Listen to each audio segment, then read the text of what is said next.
The crowd had no idea what was coming. She stepped onto Jimmy Kimmel's stage with quiet grace. Long brunette hair pulled into a loose braid, soft olive blazer over a simple black tee, and boots that had walked through fire long before she arrived here. The applause rolled in like but her face only barely acknowledged it. She smiled politely, eyes steady, posture strong. She was here to talk about her new documentary. She was not here to play.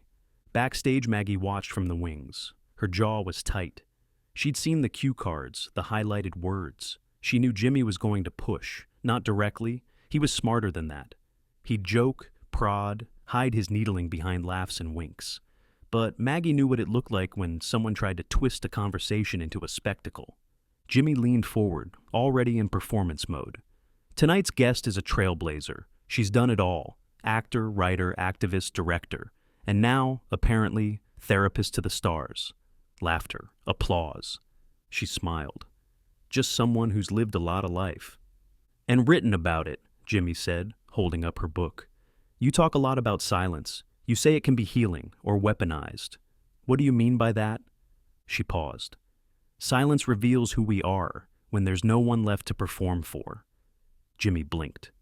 Okay, we're going deep early. I like it, but let's have some fun, yeah? The screen behind them lit up. We dug up some internet gold, Jimmy said, grinning. Memes, tweets, all kinds of wild things people say about you. The first image popped up, her at a protest, clutching a sign, soaked in rain. Someone had added a clown nose. The crowd laughed. She didn't. Another image, a screenshot from her Instagram, pre-transition, juxtaposed with her now. A split-faced joke. Jimmy chuckled. Talk about glow-up, huh? Her smile didn't falter, but the light behind it had dimmed. Maggie took a step forward. Jimmy continued. So, what's it like being the internet's favorite punchline and role model all in one? She leaned in slightly. Depends on who's laughing and why. A hush fell. Jimmy cleared his throat. Well, we're just having a little fun. You're famously chill. Thought you'd roll with it. There's a difference between rolling with something and being rolled over by it. The audience shifted. Uneasy chuckles gave way to silence. Jimmy tried again. Let's play a game. True or false? Our guest once ate nothing but soup for 60 days while writing a script. She didn't respond. This isn't why I came here, she said. Jimmy hesitated. Sorry? I'm not here to be dissected or memeified. I'm here to talk about faith, loss, rebuilding. Right, but the audience wants to laugh. They came for a good time. So did I, but I brought the truth. The screen flicked off. The studio lights buzzed. You always take things this seriously? Jimmy asked, his smile now strained. She held his gaze. You mean, do I take myself seriously? Yes, because the world didn't, for a long time. Backstage, Maggie held her breath. Jimmy pressed on. I mean, come on, you've had quite the journey. Tell us something funny from the transition years. Gotta be some awkward moments, right? Her eyes didn't move. My father stopped speaking to me the day I came out. My best friend ghosted me after seeing my first public photo. I buried my own name and wrote a eulogy for it. Silence dropped like a curtain. But sure, she continued, let me reach into that trauma for a punchline. Gasps, then stillness. Jimmy swallowed hard. Look, She leaned in. You said in an interview once that your father left and you never really forgave him. That the silence in your house was louder than any fight. Jimmy froze. So you learned to be loud first, funny second, and real, maybe never. He didn't speak. Tonight, you became the man who once made you feel small. Someone clapped. Slowly, others joined. Jimmy looked down. His hand knocked his mug. Water spilled. The mug tumbled to the floor. She stood. No dramatics, no anger, just clarity. Thank you for listening, she said to the crowd. Not to me, but to what matters. She walked off. The audience didn't erupt. They rose slowly, standing not in excitement, but in recognition.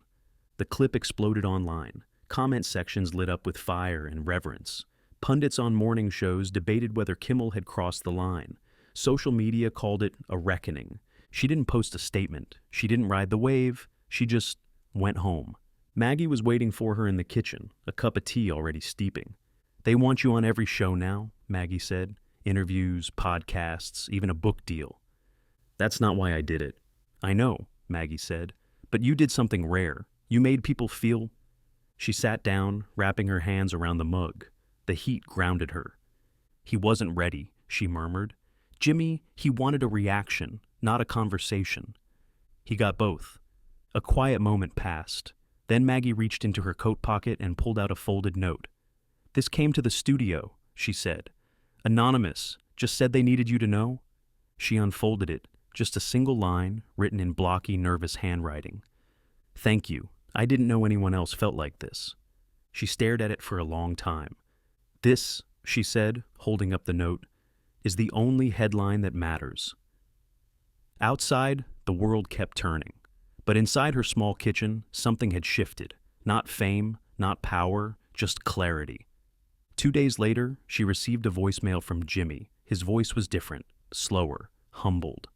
I watched the tape, not just the show, the stuff in between, the looks, the silence. I saw it all. I'm sorry. I don't expect forgiveness, but I needed to say it. She didn't return the call, not out of anger, but because sometimes silence is the only answer that fits. Later that week, a journalist asked her if she'd ever go back on Kimmel. She thought for a long time, then answered with a smile. Maybe, if he's ready to listen. The clip reached 10 million views by month's end.